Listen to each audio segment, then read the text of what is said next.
The role of youths in nation building the world over is such that cannot be undermined, leveraging on factors such as education, interaction, exposure, amongst others. But where same is lacking within the Nigerian political space sure leaves a lot to be desired. It is in this respect that we will be looking at how best youth inclusion in politics can be realized with the view of adding value to the political terrain. With me in the studios is Indicato, a young Nigerian whose efforts have been geared at galvanizing youth towards participation in politics. Thanks for joining us, Indy. Thank you for having me. I am Good morning. Alpha Jackden, and the program is Frank Talk. A very good morning to you, and thanks for joining us. Indy, you're an activist, Yeah, you're also a politician, and I hear you are a humanitarian. I think we all like to remember us that more, yes. Who is a humanitarian? Talk to me about that. Well, humanitarian social worker, we just help people. All right. We, Just yes, help people. we help For people. the love of helping people. Yeah, I think we'll call it that, even though man is inherently selfish and it makes right. you feel good to help people. So That's right. we just help. Well, welcome to the program.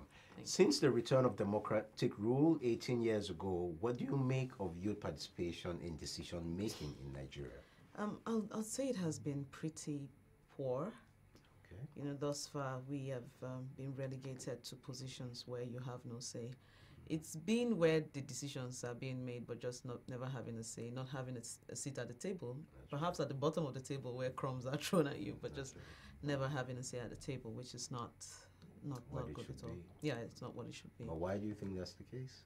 I think that with respect to power, you know, we've had this what I call it defeatist thing where youths complain and we keep saying they told us we are the leaders of tomorrow. And That's right. the thing with power is nobody gives it to you. I've been hearing that for the last 40 years. Yes, nobody gives power to you. The people that have been telling us that for the last 40 years took power when they were in their 20s and 30s.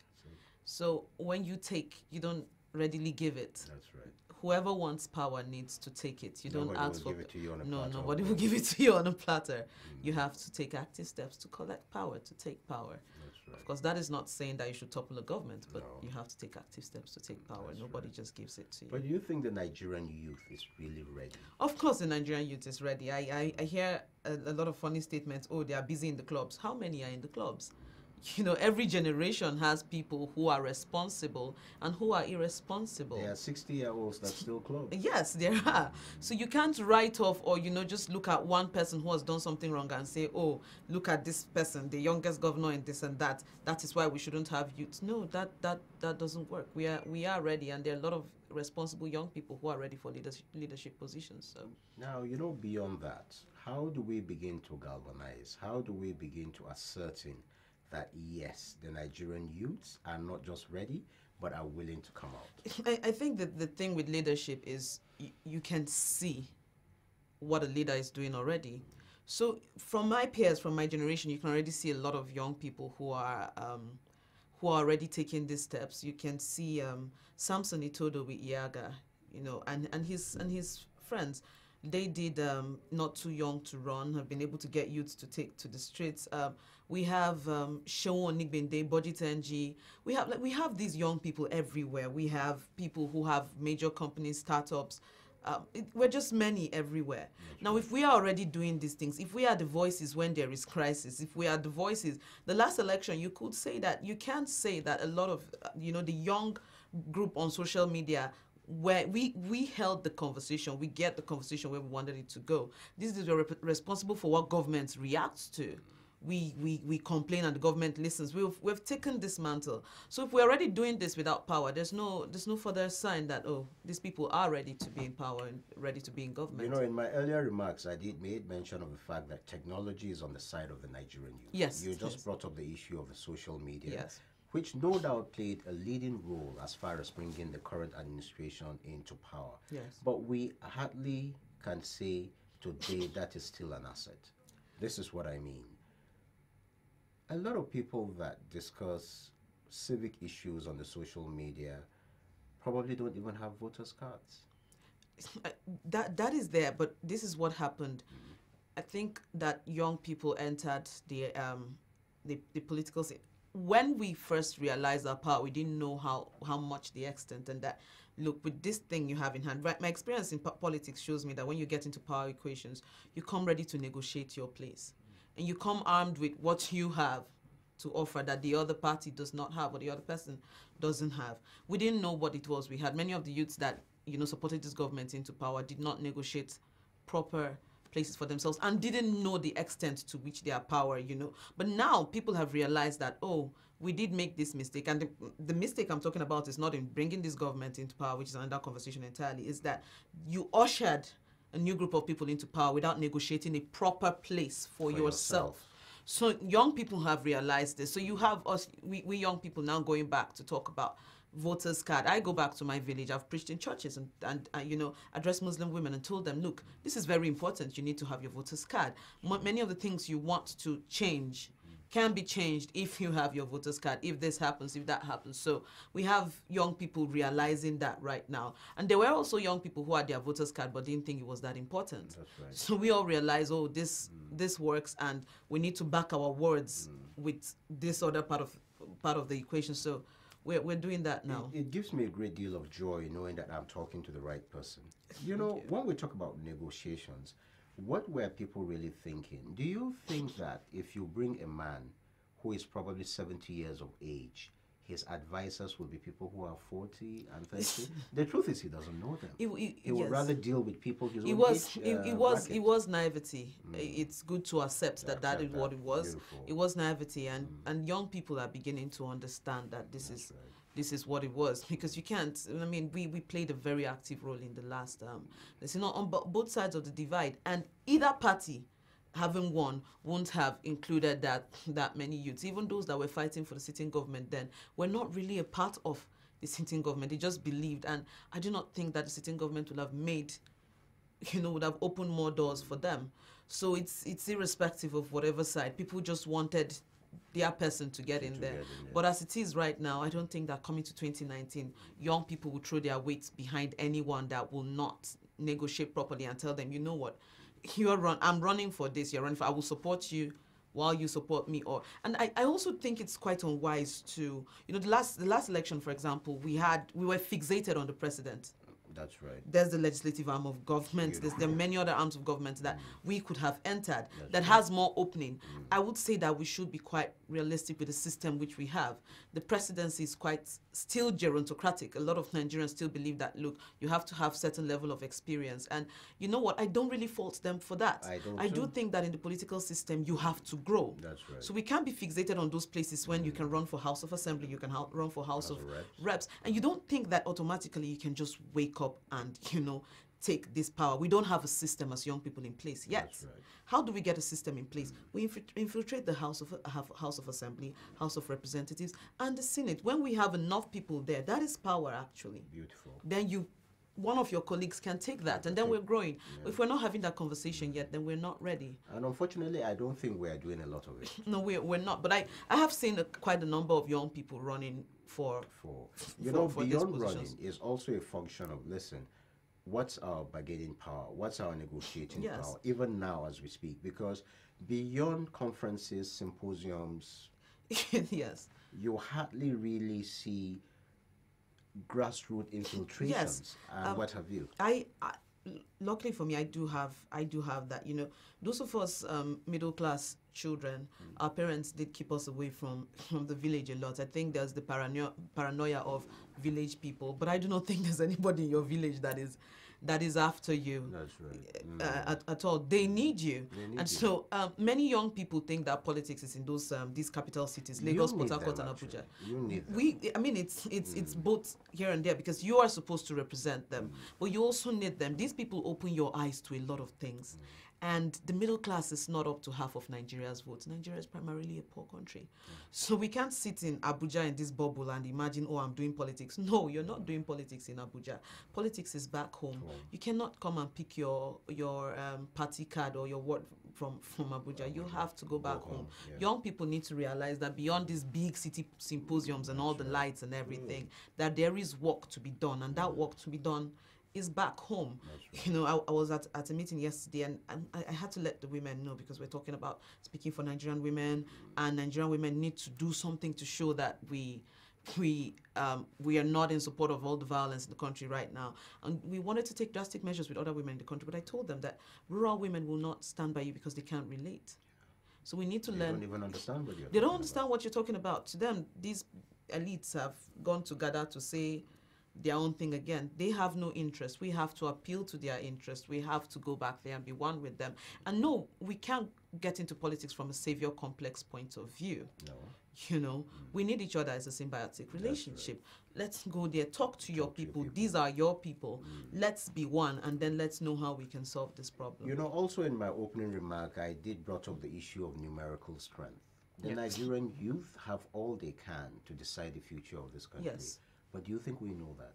That's if you consider me as one. Yes, I do consider you. Somebody told me I'm not. No, we have party youth leaders that are in their 60s. You are a young person, so we do not yet. And it's, I think, okay, let's put it this way: we do and we do not. There's something I call crabs in the bucket syndrome, where disadvantaged groups tend to tear each other down, feeling like if I stand on this person, I will grow, instead of going together. So in that, we don't utilize our numbers properly. We use our numbers to pull the other person down instead of building, or instead of realizing that we hold each other's hands. So right now we have the numbers, but look at what we're using the numbers for. A lot of young people are using the numbers they're buying this, like they're gathering more youths to sell 2019, or these are I'm an opinion leader, these are the people that my opinion lords over, and you know, that kind of thing, to sell to another old person. This person does not realize that these young people you gathered can actually speak for you, and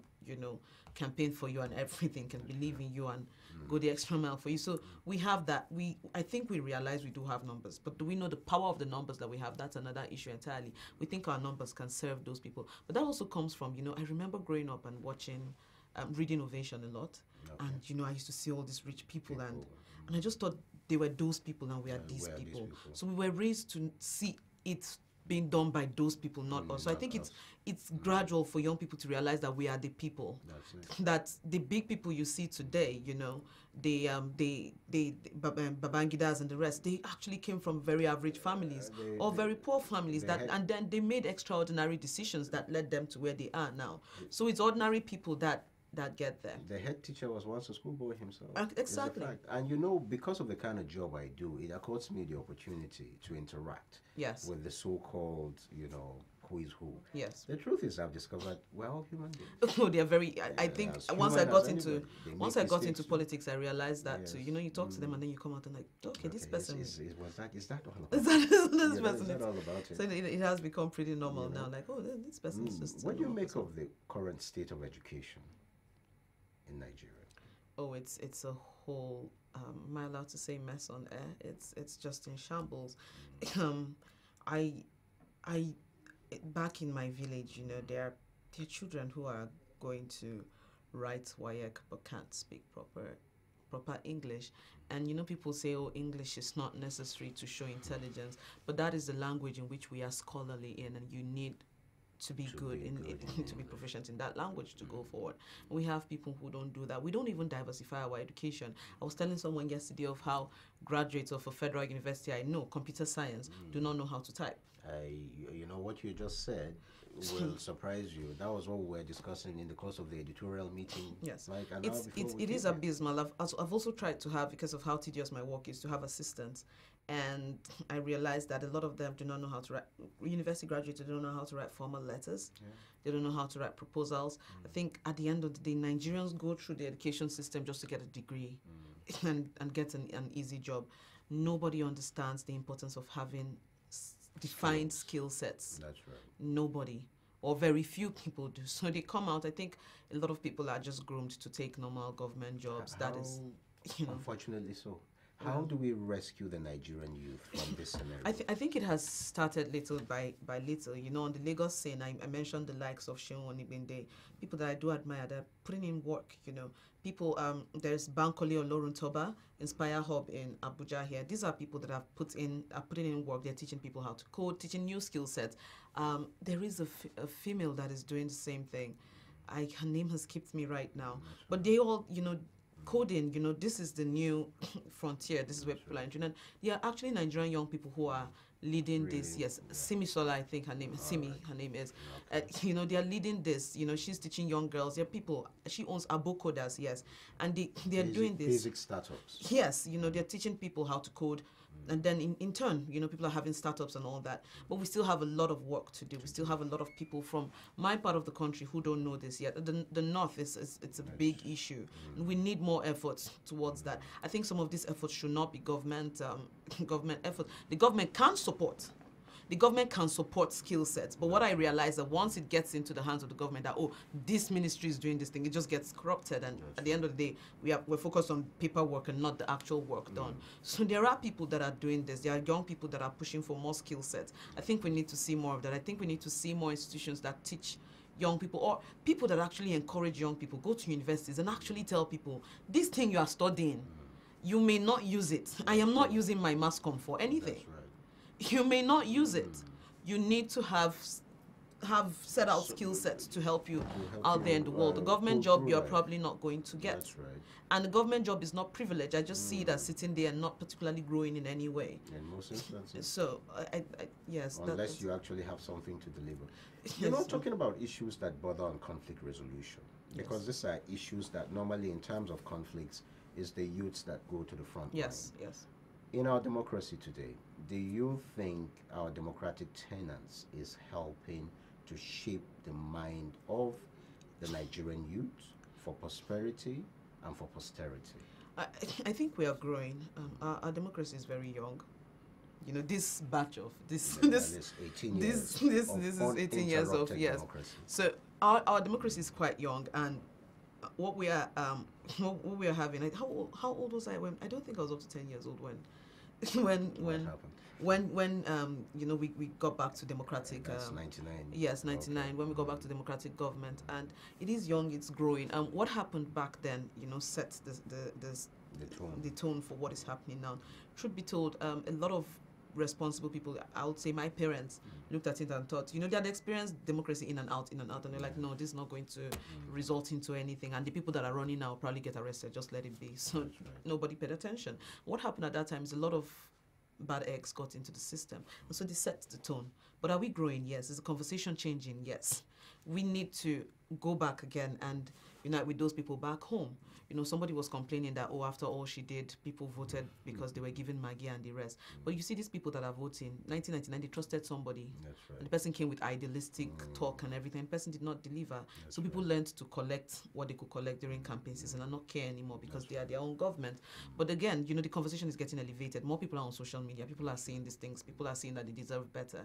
So it's little by little. We're growing. I think we will get there. But I have a problem with the rural populace because anytime we talk and we come from an elitist point of view, most times what about the man at home who probably the only phone he has is that which he can receive and send?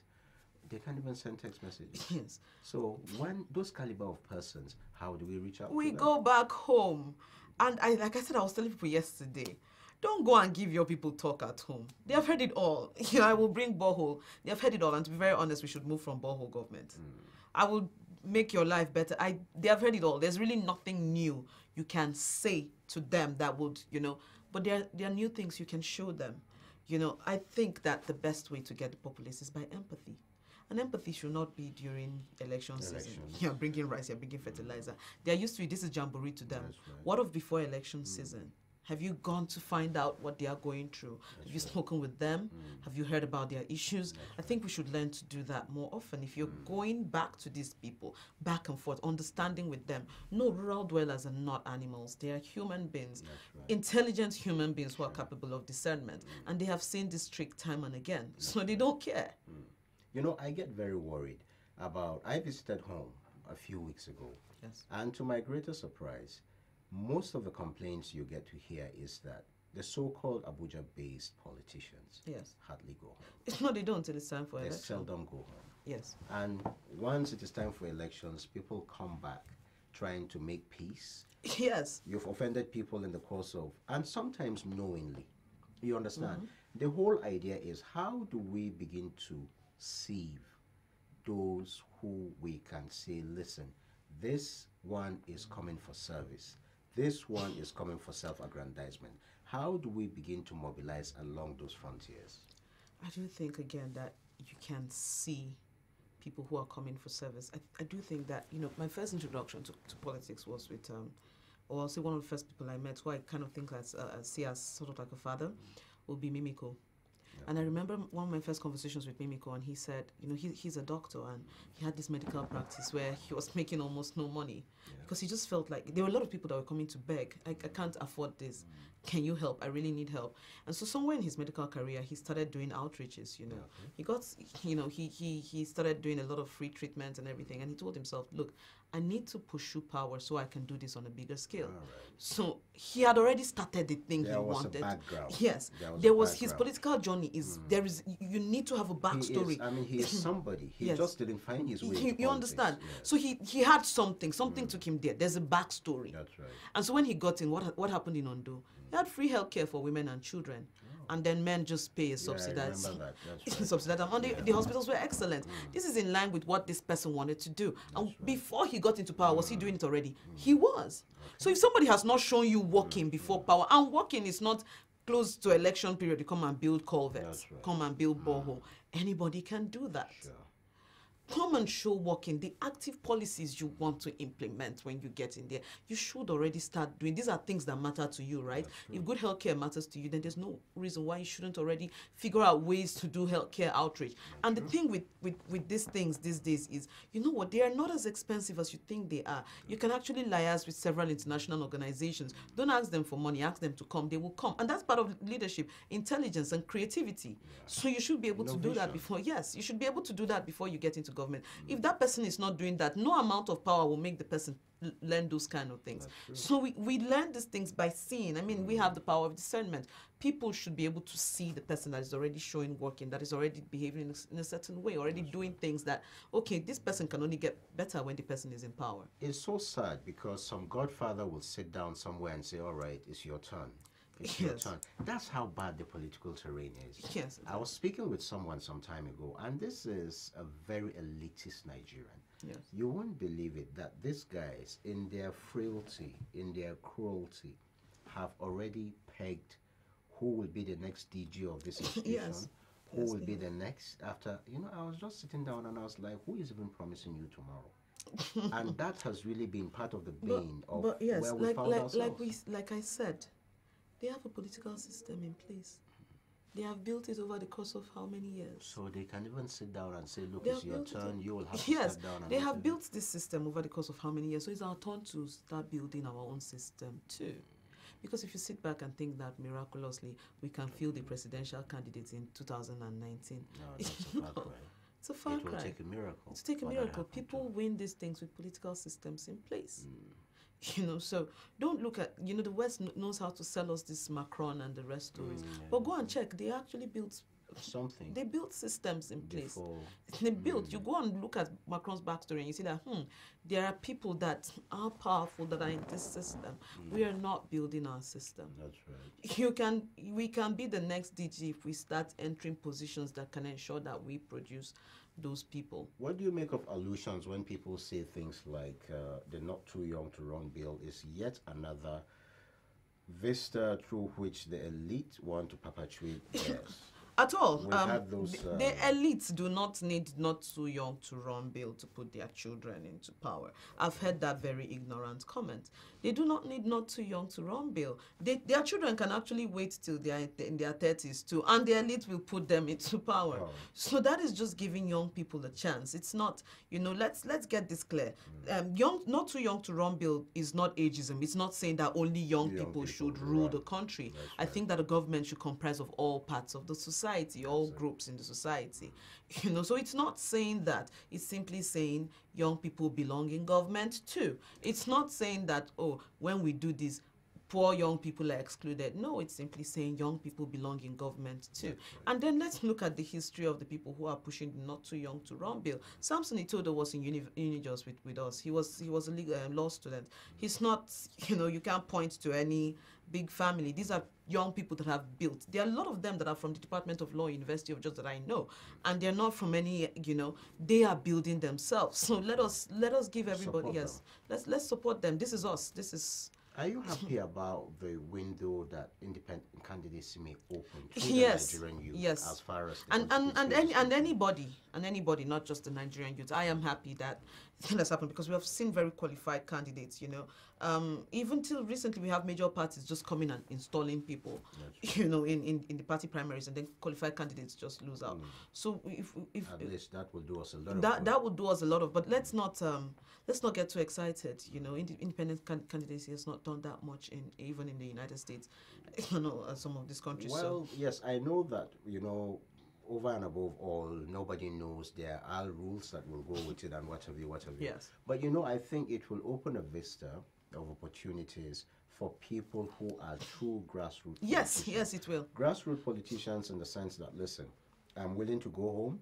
I understand your Yes. pain. I eat what you eat. I'm always with you. I think, my phone yes. lines are open to hear what your challenges are. Yes. How best can I come in and what have you, as far as strategies is concerned and what have you. So I Yes. think it will do us a lot of good. Yes, it will. Actually, I would say, like I said, it hasn't done that much. Let's not be naive to think that, about it, simply it's all because woo. simply because I would run, and no, you still need your system in place. Your system may not be within the party system, but it can be outside of it. The whole idea is that I think as a nation, if we can break even when it comes to listen, godfatherism is not what made you who you are. Because if Yes. you look at it, 18 years, most governors will tell you, listen, I barely have nothing to offer as far as infrastructural development is concerned because somebody sponsored me and this person did not sponsor me because he believes in me. Yeah. It's some kind of trade.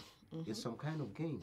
Listen, I'm putting you there, but you should know that when Yes, your yes. whatever you comes, this percentage of your allocation becomes mine. Mine, yes. What I've also noticed is with this kind of arrangement, which of course is very backed by a corrupt system, is when the person gets in there, power corrupts, absolute power corrupts, absolutely. If you are not in power yourself and you put somebody there, most times the person does not follow. So that's why we have governors and their predecessors, fighting and all that. But from my own It's so experience, sad if you look at what is happening in Kano. yes, Ganduje and Kwankwaso were told they were. I mean, really Yes, one. And, it's, look at it's what's going quite on now. it's quite disappointing. I'll say for my own journey in politics, it's a bit. It has been, Kano, yes, but somehow in the north we also just find people who can just rise.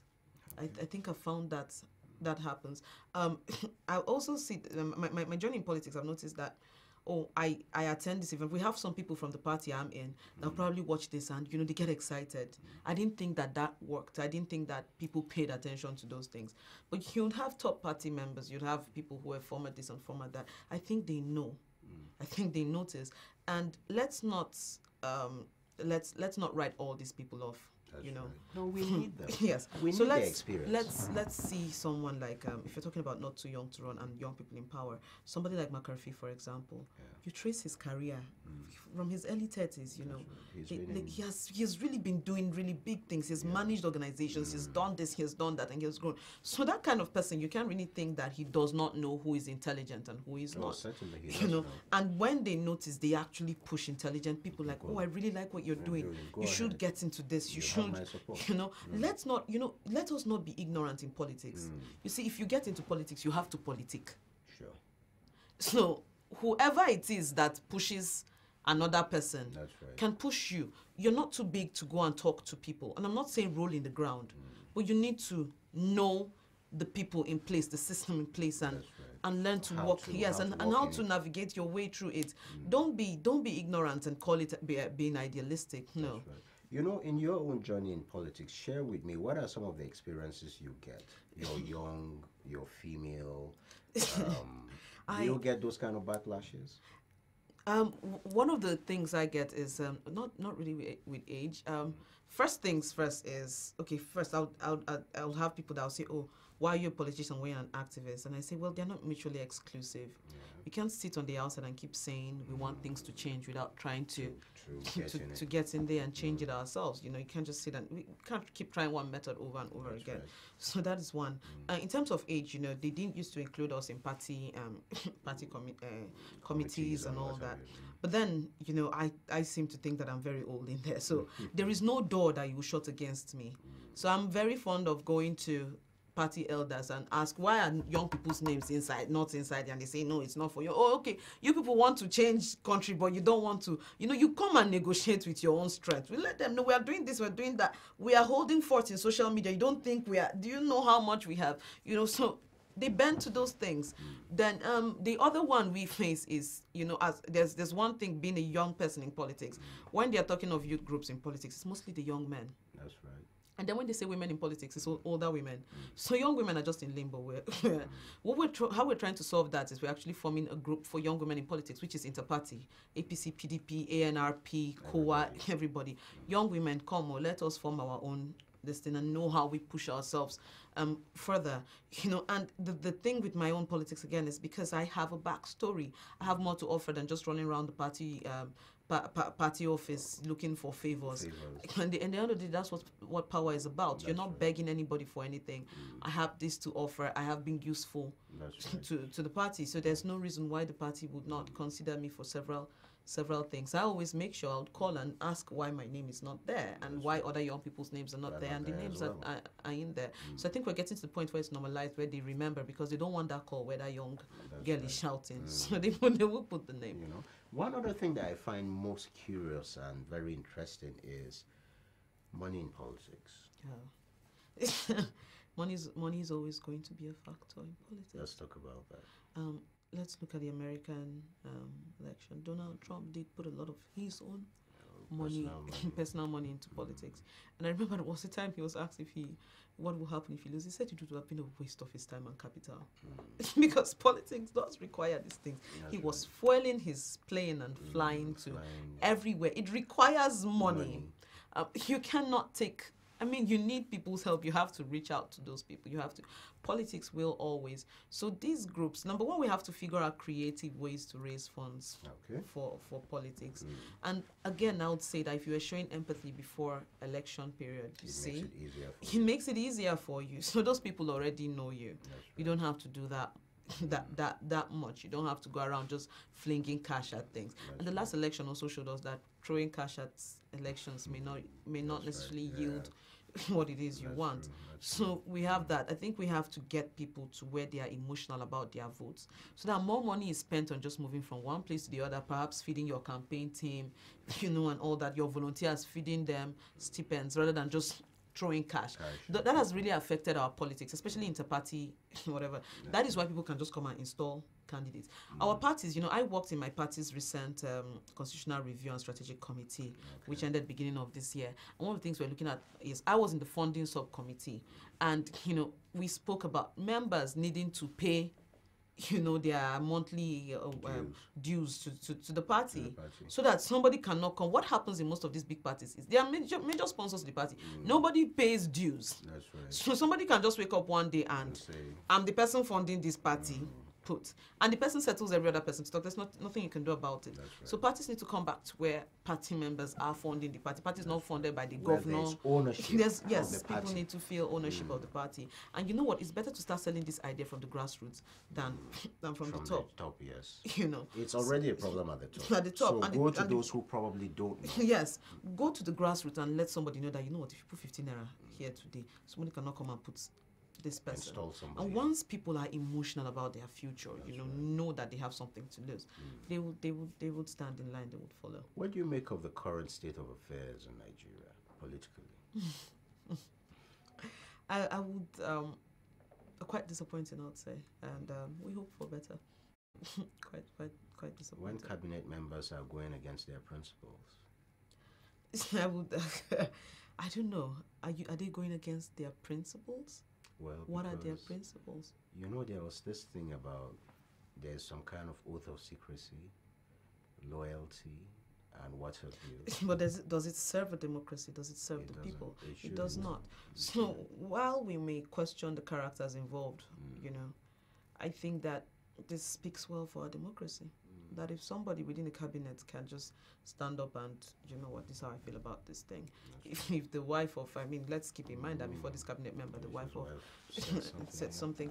If that is possible in a democracy, it means that our 18 years is not fine, nothing. People are growing. What she's doing is not much different from what Dora did. That's right. You know. I have been trying to make people realize that, listen, Dora left as a cabinet member of a political party and went to even run under a different party. Yes, so it's not so different. Stand by your conviction. I think that if politicians can stand by their conviction, that is what is good for politics. As a nation. Yes. 2019 is not too far away from where we are. If you look at the alignments, you look at the realignments and what have you, what do you make of it? You know, again, when we talk about youth and building a political system that works for them, this is a political system that works for this present crop of leaders. But Nigerian political parties, no offense against mine, really dedicated to it, but they don't stand on any particular ideology. That's unfortunate. What we have is a political class, and what they are going to constantly do, when the things don't change, when we get into power, that's what's going to happen is you can cross carpet from party to party depending on your interests, because politics is about interests. So it's not something. What is going to happen is right now as we're speaking, they're already realigning. People may go back and forth, any new thing can be happening. But one central theme remains: the class, the ruling class remains. And there's no Christian, there's no Muslim. No, the ruling class is always going to remain. They are always going to fight for the ruling class is always, you know, they have their system in place. Sure. If you want to change things, you need to create a system outside of this. You need to create a political system outside of this that can rise and oppose it. But till then, but let's also know that, you know, most of these young people that have praised for building one thing or the other, you know, at the end of the day, our system is also growing too. We're coming up. You know, there are new ways of doing businesses. You know, some of these companies are becoming $1 million companies already. We're coming up. Oil is dying. Ideas are growing. So we are growing too. We're coming up, and our system is. All we need to work on, I think, at this point is unity. But we're coming up. Talking about unity, what do you make about the spate of agitations? Yes, we saw what happened. The Southeast came out, made a declaration. The North responded. And just yesterday in Ibadan, we also heard about what happened. There are people that are hell-bent on political restructuring, Yes, I do feel that Nigeria needs to be restructured. I feel that politically or economically? Both. I think that we need to go back to regional system of government. It will help for healthy competition. And when regions have to rely on their own resources, then you have creativity in government. You know, right now we cannot have people who just go and sit in office. You're electing a governor. That is why there is no creativity. He doesn't have to think of how to raise funds. He's waiting for money from Abuja, which comes from the Niger Delta, and then he expends. He doesn't. When a governor has to sit and think, my state is going bankrupt. There's no Nigeria. Have you heard of it? No. My state is going bankrupt. We have to think up ways to. That's when you have innovation in government. Okay, states can't even harvest their own natural resources on their own. There are a lot of states, Kaduna and the rest, that just have resources just lying fallow. That's right. Because of what is happening. I think that this system of government has made us lazy. And if we go back to regional system But if we were to devolve more powers to the states to say, all right, you can have this percentage of control over resources within your domain. Yes. Do you think it will in any way affect the equation? I think that things will get better. Okay. I believe so too. I think that, look, Abuja needs to be less powerful, and we need to have these states back ready to fund themselves. They but need to be if we look at the independent. elite system that we run in Nigeria, where most times it's all about me, the winner gets all, Yes. the loser stay out there and wait for your time. If we are to go back to that, don't you think? Let us look at this. Right now, the winner still takes it all, right? Yeah. Now, if that governor enters and mismanages fund, then Abuja starts covering up, borrows, lends, Bailouts. and everything, you know, bailouts and the rest. If a state, let's take Kaduna for example, and that's not to say that Kaduna is being badly run or is being run well. It's my state. Let's just use it as an example. Let's say that the present governor of Kaduna knows that he cannot run to Abuja for Money. money. And he's ruining his state. His people will feel it more than anything. Certainly. And when people get to the last, stage of survival, like they know money is not coming from anywhere. That's right. You are exposed at this point. There are little you can't. There's only so much you can do. That's true. There's only so much you can do, and we are still a country. You cannot start killing people in your state anyhow, and the government will not. The federal government at that point will not do will not something rein about you it. in. So that's that. I think that people, these governors, regions, states need to be able to raise their own funds by themselves, and there are means to. The political emancipation of states in Nigeria, no doubt for me, is paramount. Yes. Right? But if you were to ask for my opinion, I will still stand in view of a strong center, but devolve economic powers to the regions. Yes. The thing about regionalism, I have a problem with that. Yeah. If the states have more powers, I think it will be better. Yes. That's my opinion. That's my own thinking. Yes. But if for you to say, let's go back to the regions, because even at that, some may have to largely depend on others. But if the states, as it were today, you were to devolve those powers directly to the states, in my opinion, I think things will turn out better. I mean, I understand your worries. There are things I'm still worried about when people call for state police. I'm like, state police, even the ones, we still have some states that are doing some form of state policing. Right. I get. If we were to have state police, I'm not sure Sheikh Husani can enter Kaduna today with El-Rufai. Yes, so I think it's still a gradual. Even though, let's not forget, when Amechi was in Port Harcourt, yes, Mbu was torn in his flesh. Yes, because he was also receiving directives from Abuja here. I think it works. It works.